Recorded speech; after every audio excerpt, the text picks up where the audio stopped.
our sports have our social enterprise ideas running already.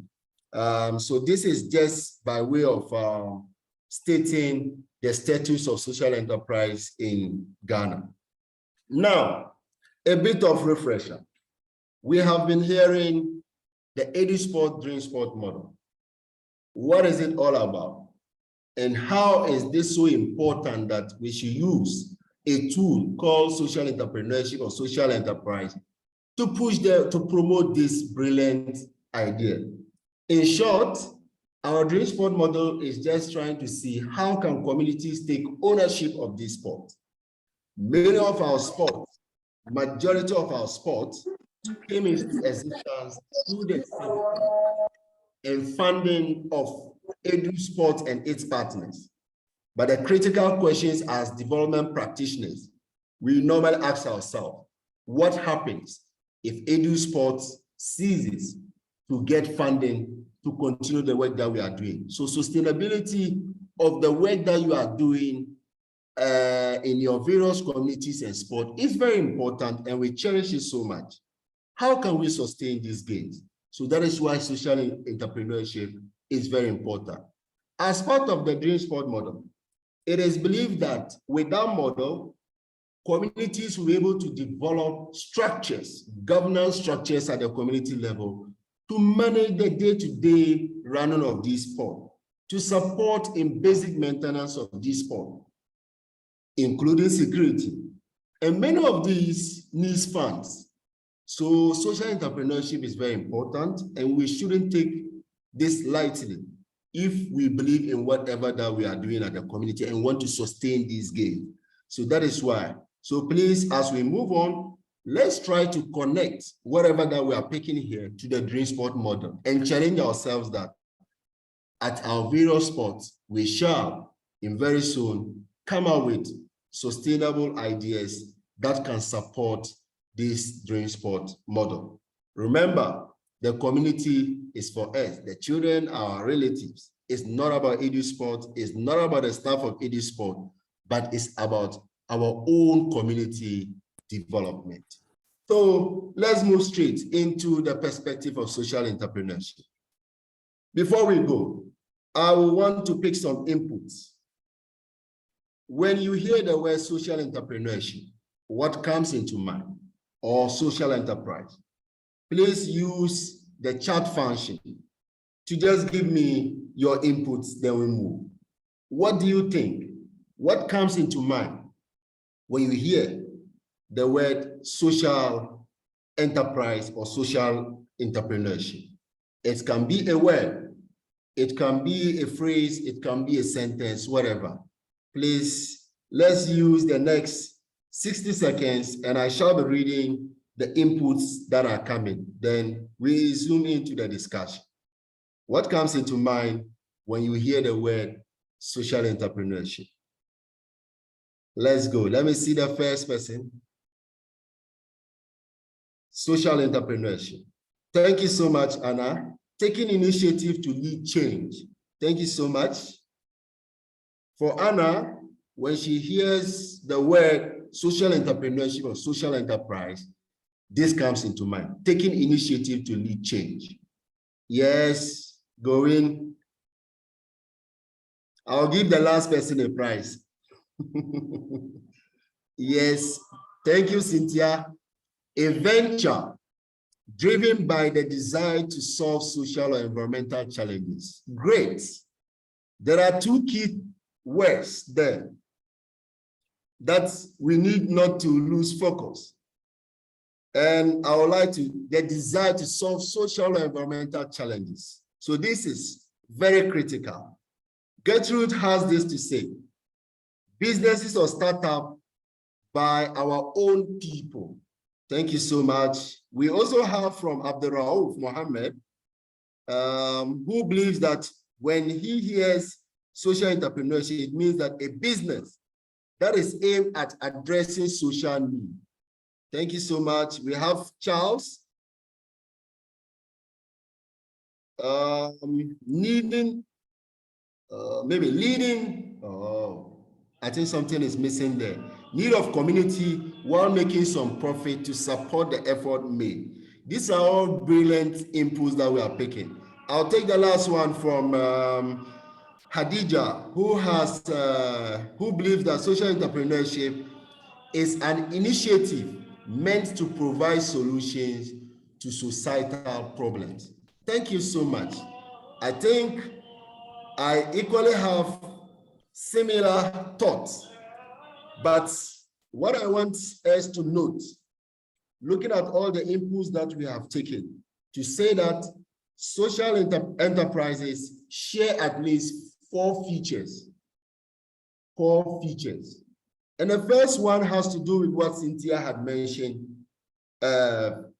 before, that a social or environmental objective. So it means that when we are going to nurture or formulate social enterprise ideas through our sport, it means that it should have either a social or an environmental objective. This is very critical. The second feature or common feature we need to also know, and this is very critical, let's take note of that. Entrepreneurial behavior. We should be very entrepreneurial in thinking, in mind, when we are talking of social enterprise, because it is an entity that you want money to be coming, money to come out from the ideas that you are going to roll out, but that is not your sole motive. So it means that if you are not entrepreneurial, it means that your idea might not be that viable. It cannot bring any revenue or income into the venture that you'll be running. So entrepreneurial behavior is very important. So it means that as we are now focusing on social entrepreneurship within the EduSpots Dream Sport model, it means that we should shift away from the Father Christmas mindset, doing things for free, doing as usual, like the NGO sector. Everything is just free. But yes, it can be free, but something little in terms of financial should come out from that. The third feature that we need to take note again is that we need to have systems and structures.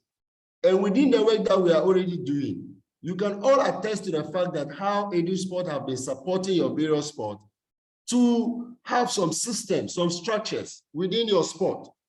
So equally, within the social enterprise journey that we shall be driving, we need to have systems, simple systems and structures in place so that our work will be very transparent, our work will be so involving. So it is very important we take note of this. And the last one, like we all know, it is not social enterprise. The principal aim is not the money that you'll be making. But when you make it, reinvestment is very important. And we need to take note of that. Reinvestment. How do we reinvest it into the people? How do we reinvest it into the society that we are making money from? So these are the four features. If we move forward, looking at all your submissions and what I have just presented so far, we can catalog this into three parts again. One, the social or environmental mission. Two, whatever idea that you'll be having, the social enterprise ideas that you'll be formulating, please, there should be an entrepreneurial strategy, strategies that will bring money, strategies that will make your idea to be sold and bought. This is very important. And the last one, because we are already introducing social enterprise as a mechanism of sustaining our gain, innovation is very important. When we are innovative, we shall be able to come out with sustainable solutions that can stand the test of time. So let's take note of these critical things. So as we move, what happens, or which idea can we say that is a social idea? Or what model can we say? And I just have it in two. It means that if your model or idea can only be called a social enterprise if it is creating positive benefit for communities or the environment, whilst you are also generating profit or revenue. It's very important. And I've highlighted principal aim. So it means our principal aim is what? The positive benefit for communities or our sport, for example. So that is it. But we want to also be generating money whilst we are creating this positive benefit. The other aspect that we need to know is say that our model is social enterprise. It means that your idea should create a sustainable social impact by relying on revenue, but not the usual grant. You want maintenance grant from EduSpots? No. So let's be thinking the solutions we'll be bringing on board. I think myself and my colleagues within the EduSpots organization, we are ready to mentor, we are ready to coach, we are ready to help you develop any idea that will be social enterprise in nature. So please, let's take note of all this. How can we help sustain the gains that we are currently seeing in our community? Now, let's look at the various types quickly. The types of social entrepreneurs. There are three. And please, as I present, let's try to see with our model, where do we fit in? Maybe this height can give us more insight, more motivation for us to bring out these ideas from our various spots. The first one is social. I've always been mentioning this word, bricoleur. I think Cynthia and Co, the literacy people will help me. This type of social entrepreneur, for them, they always target the local social issues. That is their focus. They target the local social issues confronting communities. And they do this because they always have the first-hand experience with the problem with the community facing. It means that they live with the people. And I can say that many of us as volunteers supporting the good work at the various spots, we are living in these communities. And I can say that it means that we are very conversant with the local issues. We have the first-hand experience as far as the problems the communities are facing. So this is the first type of social entrepreneur we have. And the recognition of this problem is mostly stimulated by, these entrepreneurs, their exposure to the community in which they reside in. So that is the first. We move on to the second type of social entrepreneur, and we call them the social constructionist entrepreneurs. For them, their target is more broader than the first one I have just mentioned. And it is broader than the local community, and their solutions can be used in various contexts. So for this type of social entrepreneur, they deal with larger and broader community in terms of their perspective and nature. So it means that sometimes the solutions they propose to the problems that are entrepreneurial inclined, it means that it can fit in various or different contexts. So this is the type of social entrepreneurs we have. And for them, looking at the nature of how they target the problems, it means that it is always resource dependent, because the scalability of their mission or their purpose mostly depends on the resources that they have. So it means that this category is more bigger and broader in tackling social or environmental issues. And the last category, type is the social engineers. For them, we call them social engineers. There's a thin line between the first and the third one I'm just mentioning. But for these people, they focus on large-scale issues with mass appeal. With mass appeal. Let's take note of this word, that everyone is well aware of the problem that they are trying to solve. An example is unemployment. Another example I can say that is education. the good work that we are doing in our various communities. These are large-scale issues that we are working. It is multifaceted in terms of its issues, but we are brilliantly bringing ideas to solve these problems. So it means that still, either the first or third, this is where we fall in with the model of EduSpot, the local, the local social issues. So it means that we fall under these two. But for the third, they create solutions that transform the entire existing system to deal with the issue they are trying to solve. So there can be systemic bottlenecks.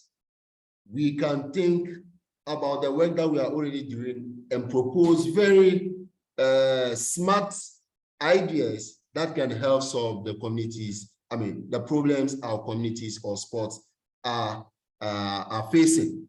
I think that with the work of EduSpot, primarily, we already know the problem we are solving. So it is just hands-on for us now to be looking, how can we be more entrepreneurial in our dealings, in our local communities, to support and own the operationalization of these sport, whether EduSpot and its partners are still in the community or not. So it is very important. Now we move to the 5 building blocks. The 5 building blocks. Like I mentioned earlier on, these are very familiar terms that we all know.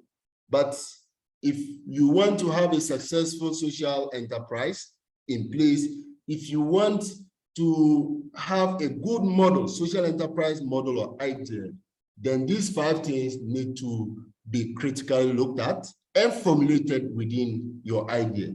The first block is the beneficiary group.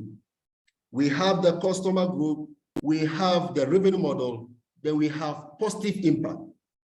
And the emphasis here is the positive impact you want to make, it should be intentional. So it should be deliberate.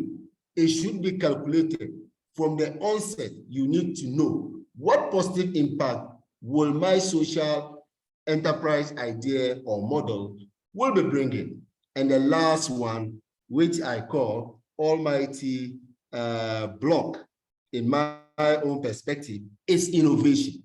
It's innovation. And I'll take it one after the other. So beneficiary group, in simple terms, even with the work that we are doing, I can say that the school children, the community allied, they are the beneficiaries.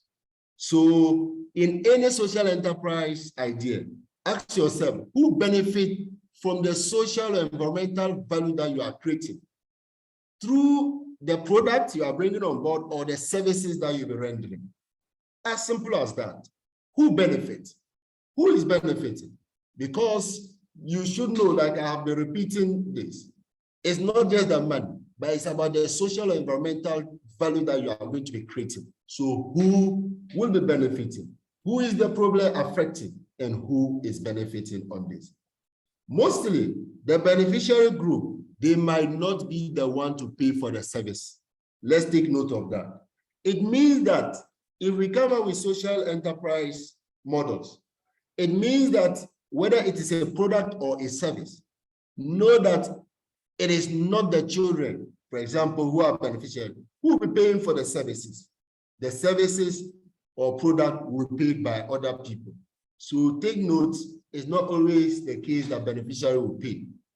But depending on the idea or the model, sometimes the customer can also be the same as the beneficiary. And in that case, or in that model, it means that your beneficiary is the same as the customer. And for that matter, the beneficiary is paying. So it is very important. I would like to give an example on beneficiary, and I'm just going to use a simple example. For example, in terms of employment opportunities, disability, people living with disability have been excluded. And I believe many of you agree with me. So for example, if I open my business that has employed, let me say it's a provision shop that has employed people, people living with disability, I mean the fiscal one, to become employers. It means that they are beneficiaries, but know that they are not going to be paying for the provision. So it means that it is my customers who will pay paying. I get my revenue from my customers, but the disability in this example are the beneficiary group. So let's take note of beneficiary group. Customers, and this one is simple. It means that persons who are willing to pay for the service or the product that you are bringing on board to solve the problem or to satisfy an unmet need. As simple as that. Please, customers are not people who like your product or services, but they are people who are willing. The underlying word is willingness to pay. So if for example, if Cynthia is selling her glasses and I look at it and say, wow, beautiful. No, you can't count me as a customer. You can only count, for example, if Fahad comes forward to say, I'll pay 5 cedi for it. Fahad is willing and has demonstrated that and has bought it. So it means Fahad is the customer. So in our social enterprise models or ideas, let's be very critical on this. Who will be willing to pay for that service so that that entrepreneurial strategy will stand the test of time, or that idea can be viable? Very important. And we'll move to the revenue strategy, revenue model. And for revenue model, it means that you need to sit and ask yourself, when you are formulating your idea, how will money come into this business, this social enterprise, this venture? How will money come? It is very critical. You are not going in for money. You are not going solely or primarily because of money, but you need to make money. So you need to have a revenue model. So it means that a strategy for earning revenue outside your reliance on one-off grant or charitable donation. So here, like I said before, it means that when we're going to be coming out with ideas, we're not going to be doing things for free. People will access our service, our product, and they need to pay for that. And that is what you need to know. What strategy will you use?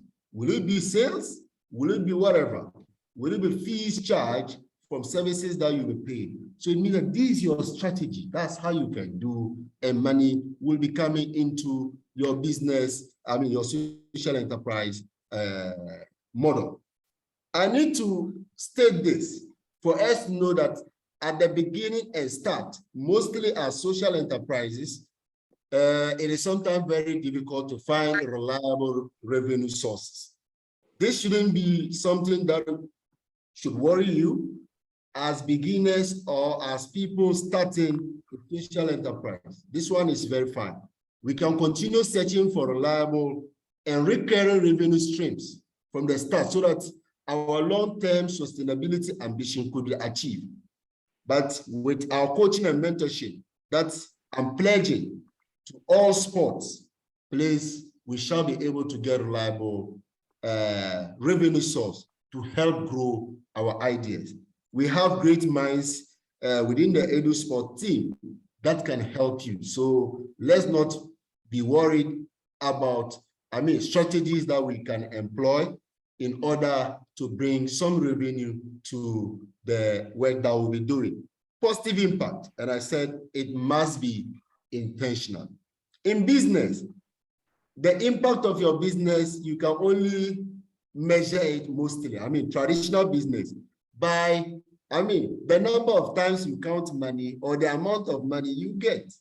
As simple as that. But for social entrepreneurs, please, it means that what we'll be doing different will be, how do we track the impact that we are creating?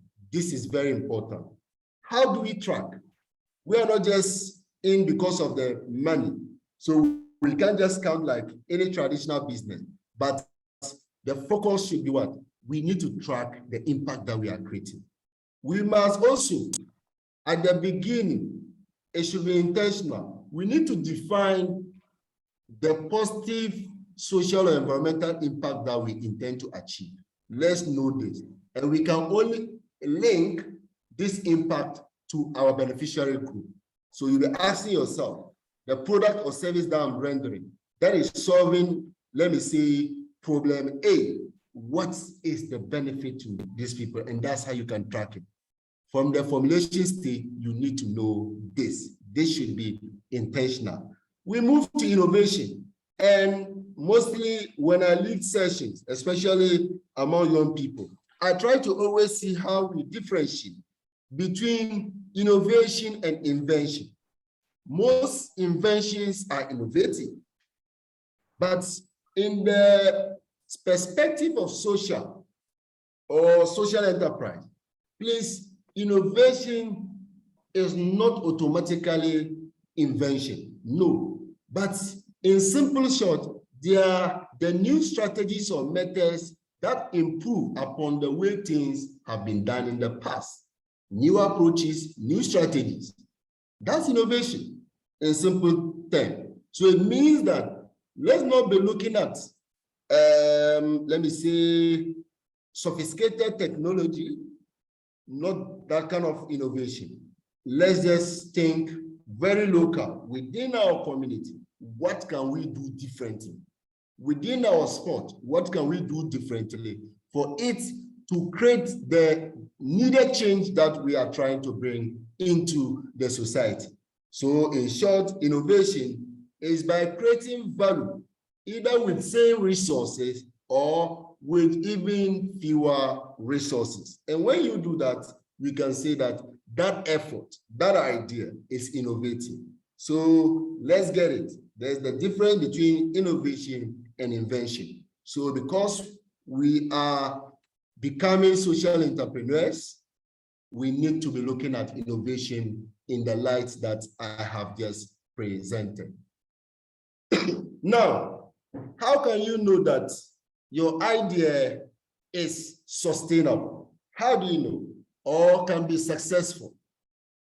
For us as social entrepreneurs, we use these three lenses to examine our models, to examine our ideas.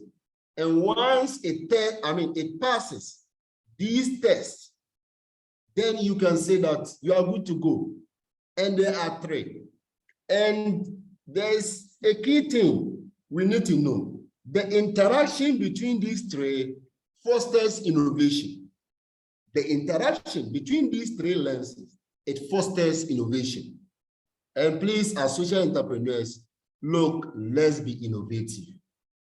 Let's bring new ideas. So now the first one is desirability. The first lens, desirability.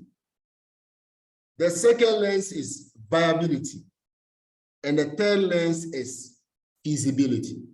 So over here, in every traditional business and even social enterprise or social businesses that we are pushing and promoting for our sports to come out with, it means that either a service or a product, definitely you are going to be dealing with human beings. It's about people.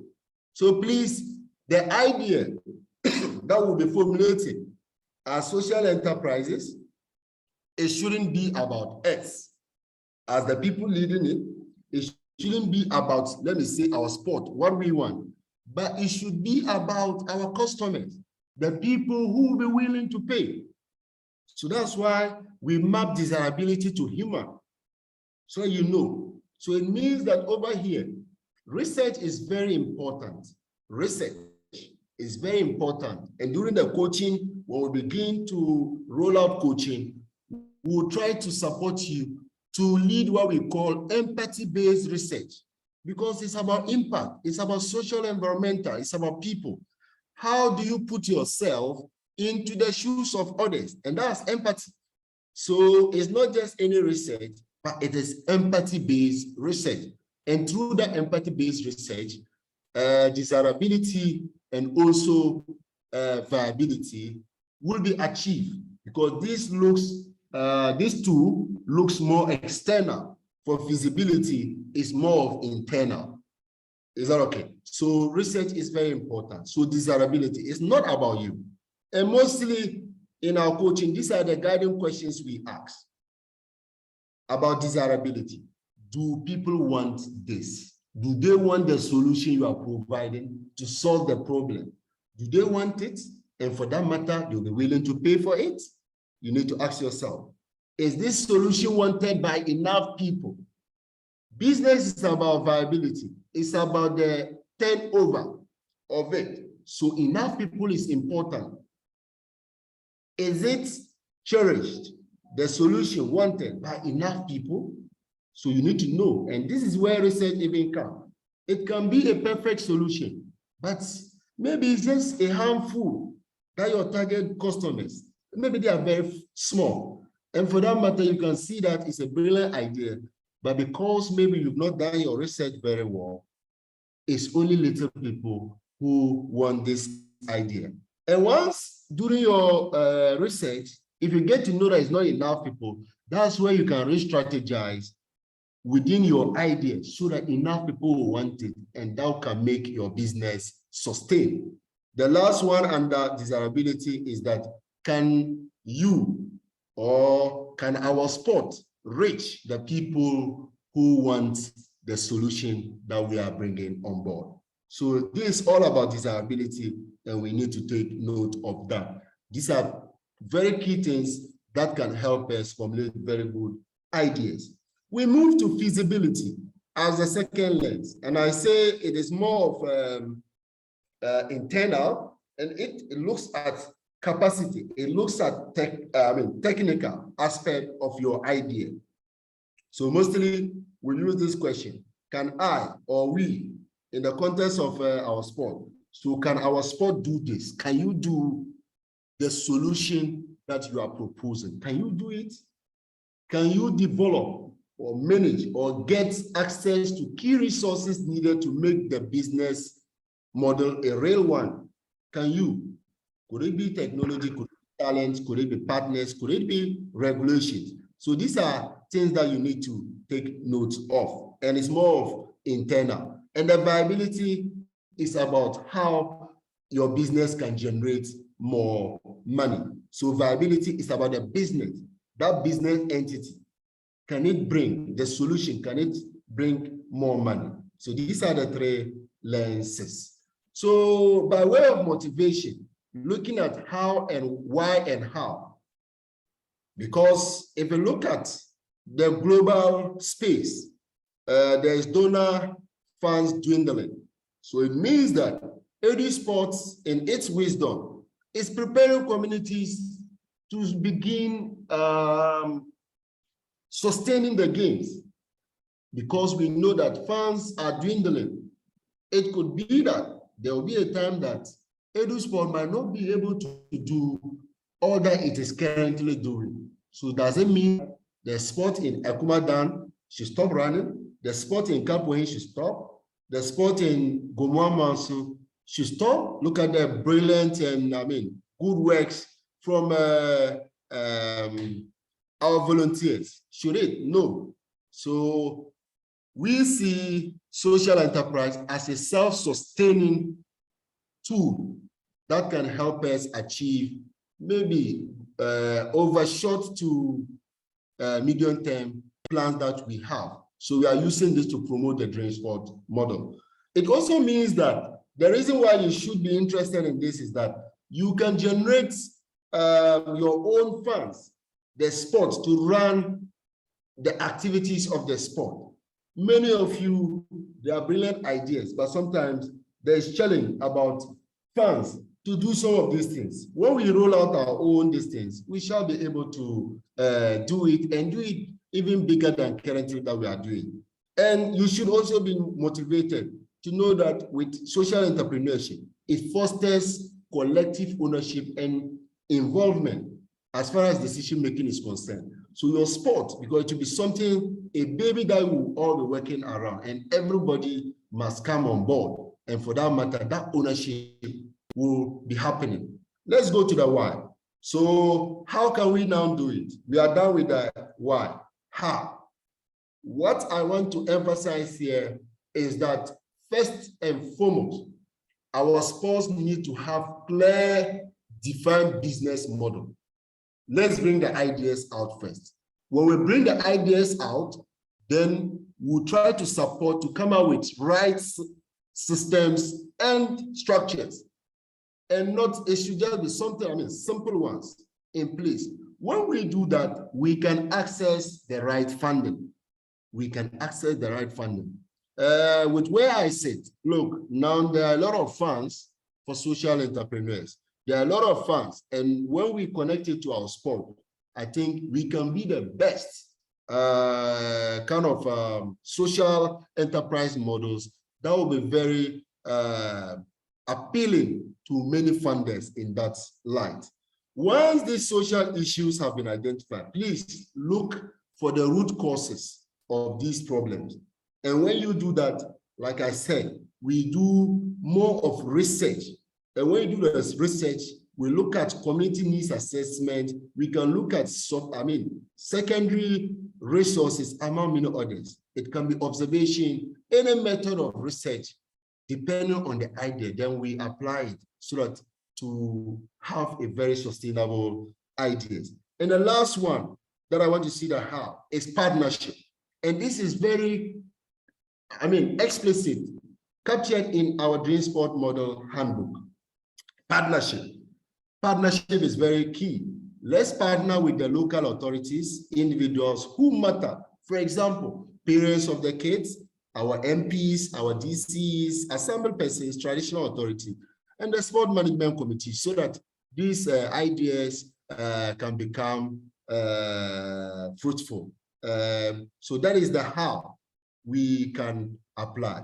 I just have some examples, and by way of, I think this is the last but one slide. Examples of proposed social enterprise model. For example, I know that many of you have been doing quiz competitions, which EduSpots fund.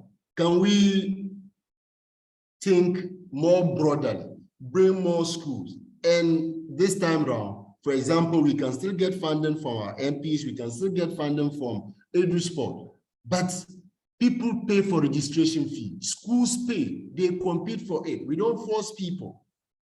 When we do and build this kind of brand, in the very near future, this is something that can sustain the good works that we'll be doing.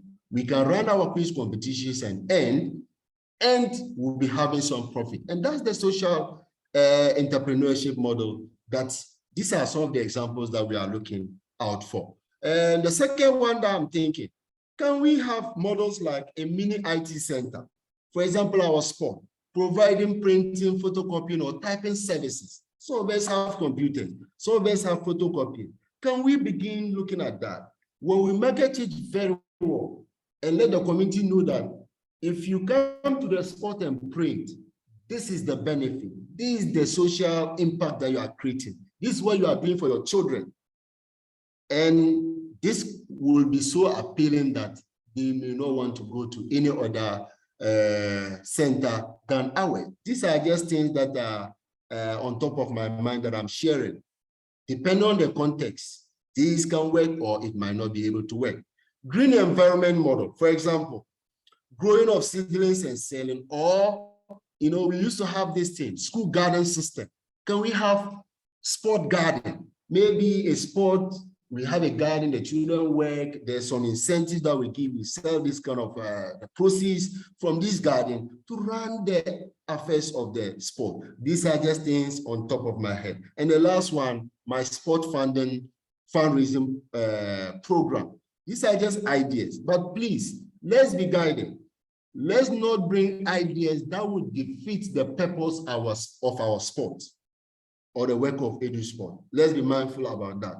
And I think when we are coaching, we'll be looking at that. We shouldn't bring things that would defeat the purpose of the sports. This is very critical. So in conclusion, I think that social enterprise is very important because we can generate our own funds and they can stay true and focus on the mission that we are all trying to have.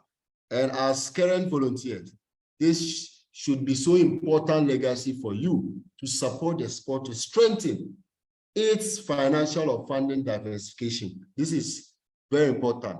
These things that people can remember of you from now until even thy kingdom come, and your reward will surely be in heaven like teachers. Thank you so much. This is what I've been able to prepare by way of our first engagement, and to see how the journey of social enterprises in our sports evolves. Thank you so much. Thank you.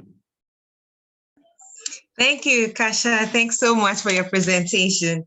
At this moment, we'll open the floor for questions. You can either type them in the chat box or raise up your hand and then ask.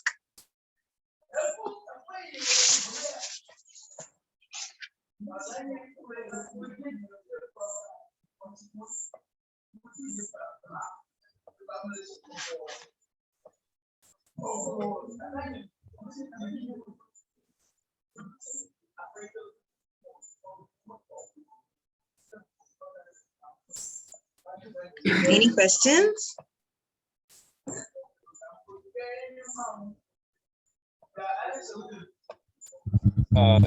Charles Mashare from I'm ready for questions. Sure. Questions, Charles is on the floor. Comments. It might not be, it can just be a comment, it can be an addition, so that we learn. Thank you so much for such a deep review of social entrepreneurship. The only question I have is sometimes you might come up with an innovative idea, and then you find the competitors out there.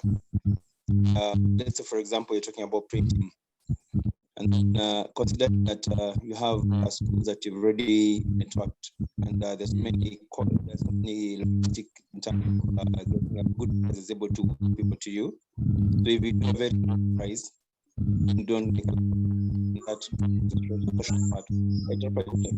you don't alter. Would it be ideal to stop that and look for another thing, or you still have to stick to one thing?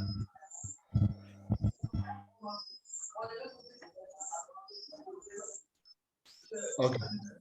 Thank you so much, Mr. Charles. At the latter part, I missed many of the things that you mentioned.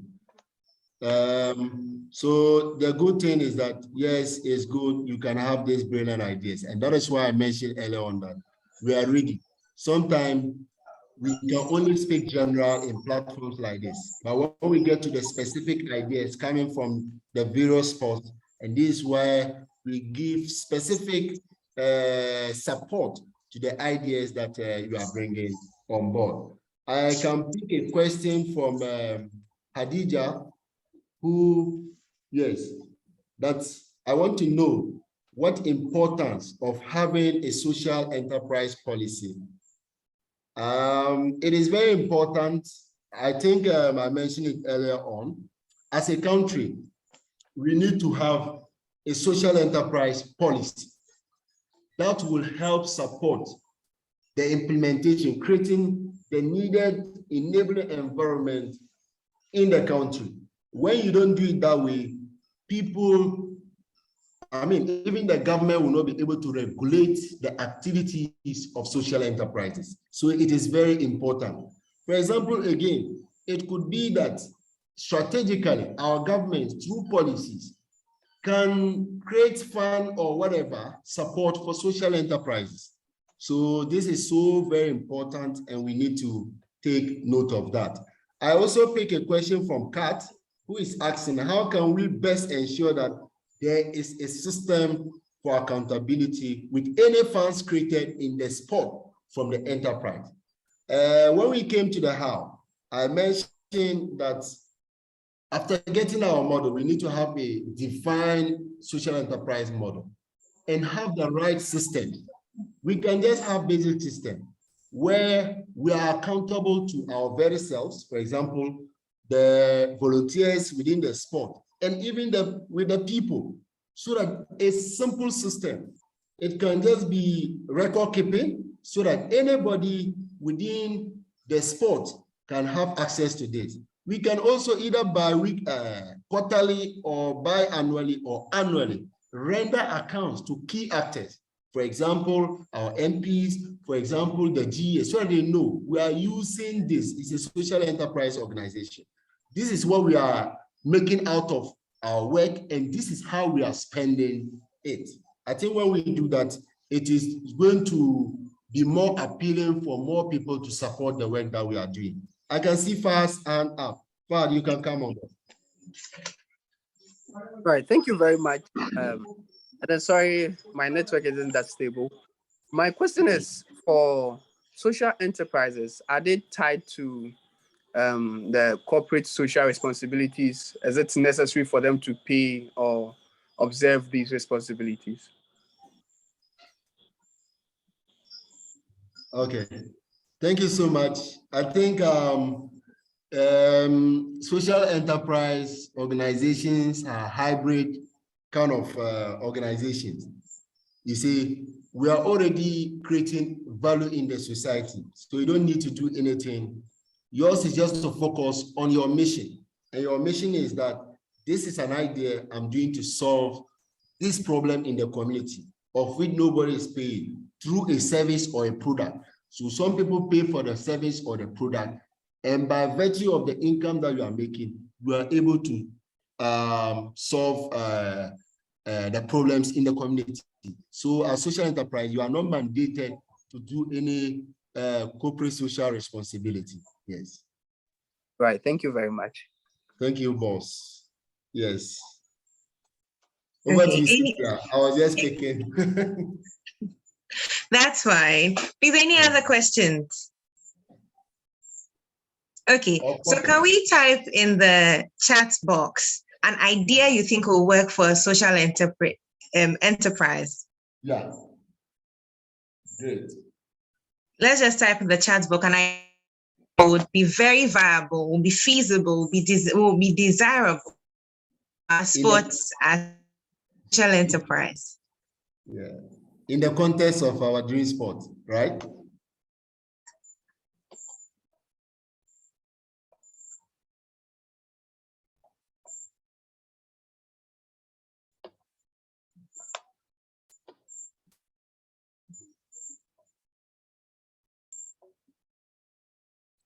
We are waiting for your comments. Okay. We're waiting on your ideas. Okay, so Ibrahim has an idea: applying for support to run educational projects from MP can be classified as social enterprise, as someone is paying for others to benefit. Okay. FAD also has maybe selling art crafts made by sport users.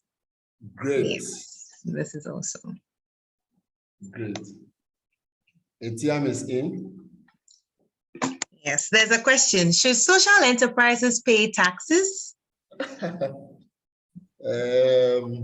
Great. And that is, Khadija, your question about policy. All this will be defined within the policy that we'll have in a country. So what I know, looking at the work now, it means that social enterprises, they pay taxes, because if you go to the Registrar General's department, you can't register a company as social enterprise. There's no, either it is an NGO or charitable organization, or limited guarantee by shares or by liability. And these are companies, and you are supposed to pay tax. And that's why we are pushing for a policy to be in place. But sometimes we work around these things. You can just be like that company, but when you register with social welfare, so sometimes you get this kind of tax exemptions. You are not an NGO as a social enterprise, but because of the social work that you are doing, the social change or environmental value you are creating, sometimes these kind of things, you can be exempted at the end of the year. So there are some dynamics in this. Okay, thank you, Ukasha. Khadija is still sharing an idea that a plastic recycling initiative where children and even unemployed people can collect used plastic and send to a collection point for a token. It helps to keep the environment clean and also a means of employment for those involved. So that's her idea. Okay. That's good. So if we are pushing this idea, we need to be thinking. We are paying token for people who collect, but how can we also make money out of the plastic? So it could be that after we collect, we sell it to recycling companies within our catchment areas. And by so doing, we are getting money. This is a very brilliant idea. Always be thinking about how small monies can be coming into your venture. More coming? Yes, another interesting one from Rafiat Jibril. I hope I pronounced your name well. A library management committee where parents and other stakeholders pay dues to support students in need. Wow.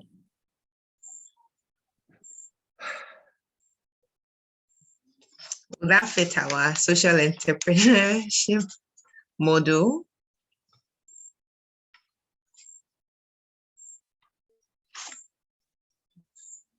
Any more comments?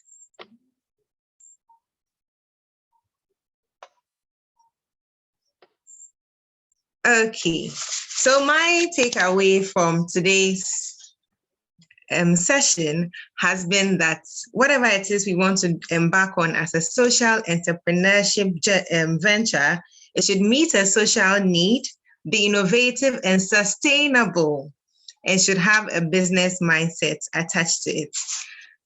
I would like to say a big thank you to Mohammed Ukasha for first gracing the occasion, and then secondly, sharing your knowledge on how we can use social entrepreneurship to develop our communities. I believe we will all put the knowledge we have learned today to good use, and soon EduSpots can achieve its dream model. It's been awesome having you as speaker for today. Thanks for making the time. Now to our audience, I say thank you for turning up and turning up early. There'd be no empowerment session without you. Before we go, I'd like us to take notes of a few announcements. First, we have 2 online courses starting Monday 31st, Post-Colonial Perspectives and Leadership and Action. I would entreat you all to sign up. They are 6-week certificated courses that are worth the while. You can also visit www.eduspots.org/online courses for more information about the courses. We would also like you to follow us on Twitter, LinkedIn, Facebook, and Instagram at EduSpots to keep yourself updated with information we will have for you. Please, are there any final comments for today's session? Any final comments? Okay, in the absence of these, we would like to bring today's session to a close. Till we meet again, I remain Cynthia Morena Kumasa, and I was your host for today. Have a good evening, everyone. Bye. Bye.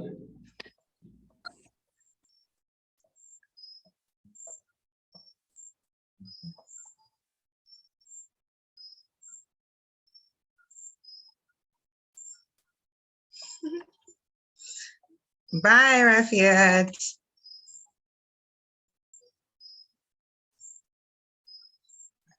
Bye, Cynthia.